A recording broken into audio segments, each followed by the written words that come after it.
Bueno, pues a ver si encontramos una imagen de Genaro García Luna a propósito de Felipe Calderón, o una imagen de ambos, ¿no? Cuando estaban en el mundo de caramelo, se sentían intocables, eran muy autoritarios, pero en lo que hace a la seguridad estaban de la mano, ¿no?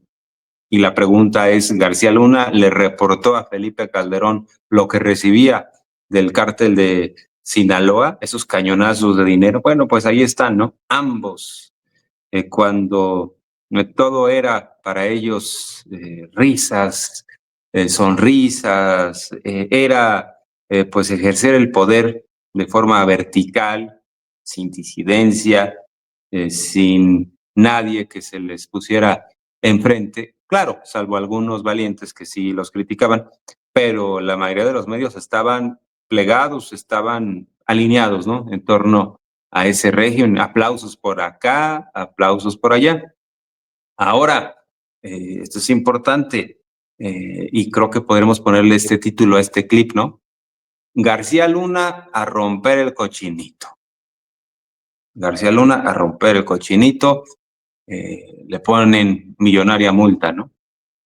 Porque de acuerdo a lo que está dando a conocer Reforma, ya una corte civil en Miami está determinando que el ex policía consentido de Calderón debe de pagar una multa, escuchen bien, nada más y nada menos de 748 millones de dólares. O sea, si lo traducimos a pesos, una cantidad descomunal, es lo que está dando a conocer Reforma en función del desarrollo del juicio civil que se lleva allá en los Estados Unidos, una demanda que le puso al gobierno mexicano en los tiempos de López Obrador. Entonces, pues García Luna romper el cochinito. No sé si Felipe Calderón le pueda entrar al quite.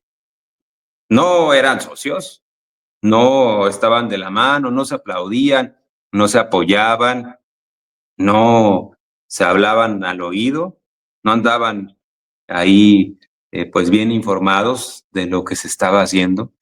Así que pues sí, yo creo que ya debe estar ahorita sudando y se va a tratar de defender como gato boca arriba, ¿no? Para no pagar un centavo, aunque está en prisión. Pero bueno, ¿qué hay de su familia, no?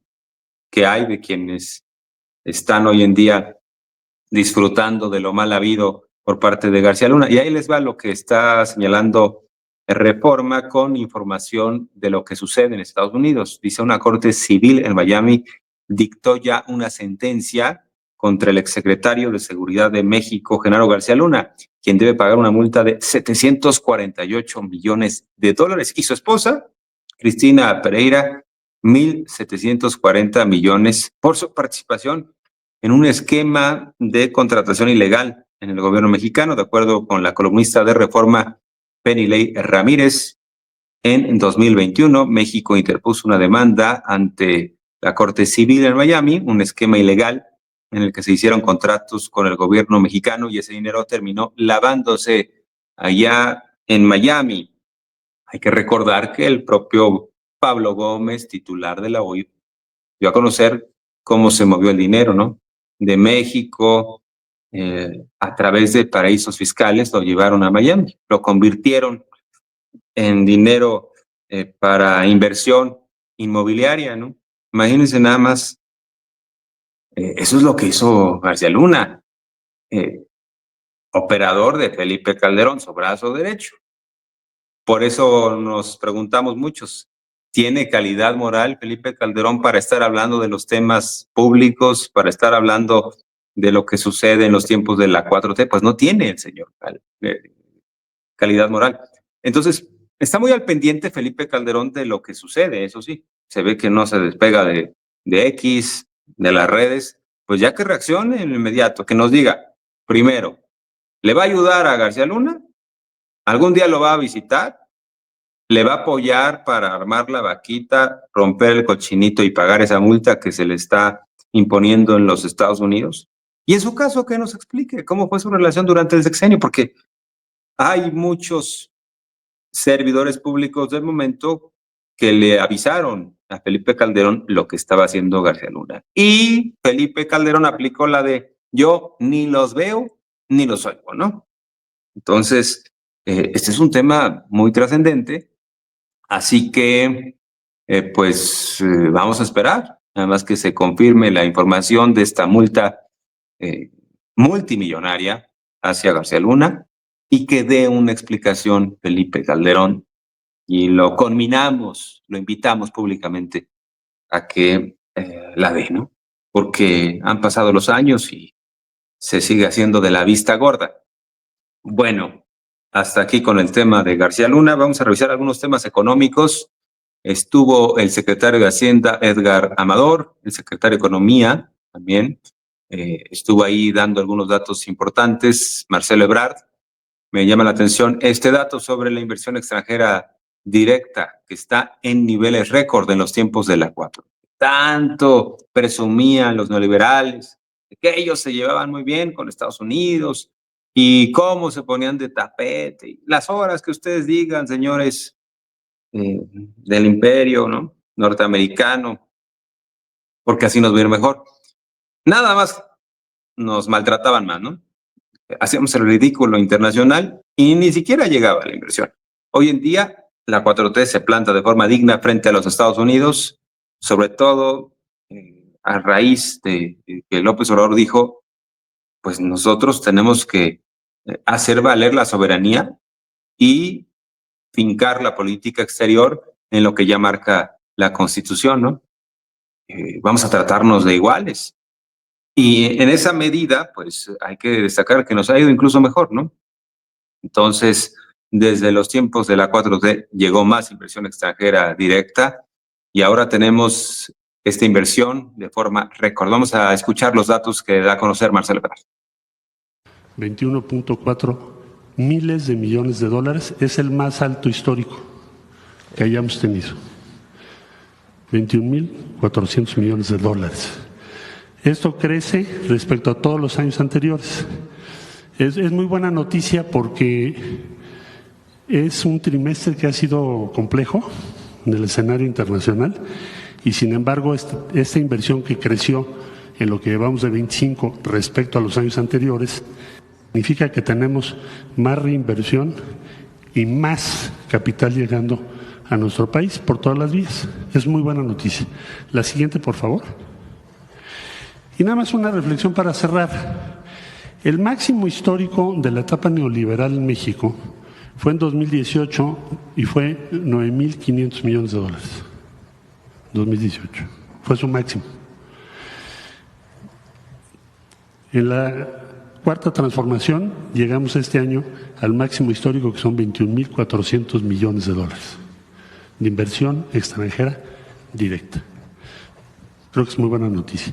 Muchas gracias, presidente. A su vez, el secretario de Hacienda, Edgar Amador Zamora, dio a conocer algunos datos que marcan la fortaleza económica del país. Por ejemplo, creció más de lo que estimaban los analistas. Algunos son agoreros del desastre, algunos apuestan a que le vaya mal al país para que entonces ya la 4T deje el poder, pero confunden deseo con realidad, ¿no? Yo creo que ese es el problema de varios analistas, porque se les pide estimaciones, se les pide que hagan escenarios, pero muchas veces esto lo contaminan con sus preferencias, ¿no?, personales. Entonces, como quieren que le vaya mal a México en los tiempos de la 4, te dicen, no, México no va a crecer, va a decrecer. E incluso algunos son economistas con doctorados y, bueno, te avientan el currículum por delante y te dicen, no, yo soy experto en aquello, pero cuidado, porque ahora sí viene la debacle y todo eso. Pero ese es el deseo que tienen, no la realidad. Entonces hay que tener la cabeza fría para analizar la realidad. Insisto, algunos se contaminan, se obnubilan, se confunden por sus preferencias y pueden ser muy inteligentes, pero como tienen tal preferencia, pues la riegan. ¿Y qué hicieron varios analistas en México y en el extranjero? Decir que iba a haber recesión, que México no iba a crecer. Creció lo doble de lo que estimaron. Eso por un lado. Y por el otro, la inflación está controlada. Hay algunos otros datos relevantes. La creación de empleo, el registro de cada vez más empleos frente al IMSS. Vamos a escuchar al secretario de Hacienda. Buenos días. Queremos comentarles los últimos indicadores de la economía mexicana para mostrar la solidez y lo robusto que se ha comportado en este trimestre. Hoy a las 6 de la mañana se publicó el dato definitivo del Producto Interno Bruto al primer trimestre. Tuvimos un crecimiento que confirma las estimaciones preliminares. Fue de 0.8% en su comparación interanual. El estimado por parte de los analistas era de 0.4, entonces fue prácticamente el doble de lo que se esperaba, mostrando una buena marcha y una continua expansión de la economía. También se conocieron los datos de inflación. Los más recientes muestran que estamos dentro del índice de variabilidad del Banco de México, dentro del margen del Banco de México para la inflación subyacente, que se reportó en 3.97%. La que sigue, por favor. Entonces tenemos datos de producto y de precios muy sólidos en el sector externo, como mencionaba el secretario de Economía, el ruido que hemos tenido en la parte de la negociación comercial. Sin embargo, los datos duros muestran lo siguiente: las exportaciones alcanzan un máximo histórico en marzo, y en marzo también tuvimos el superávit comercial más alto de los últimos 5 años, ¿no? Entonces, el sector externo mexicano, que ha dado algo de qué hablar en los titulares, muestra una solidez bastante interesante. Los datos de exportaciones, la balanza comercial, una salud muy robusta por parte del sector externo del país. La que sigue. Esto es lo que nos convence, digamos, de que la variable más importante de la economía, que es el consumo, va a permanecer sólido en los próximos trimestres y en los próximos años. La tasa de desempleo en el último reporte está en mínimos históricos, de acuerdo con la metodología de la encuesta consolidada a partir del año 2005. Entonces tenemos menos desempleo, tenemos más empleo, y ese empleo está mejor pagado, ¿no? Tenemos aquí la masa salarial.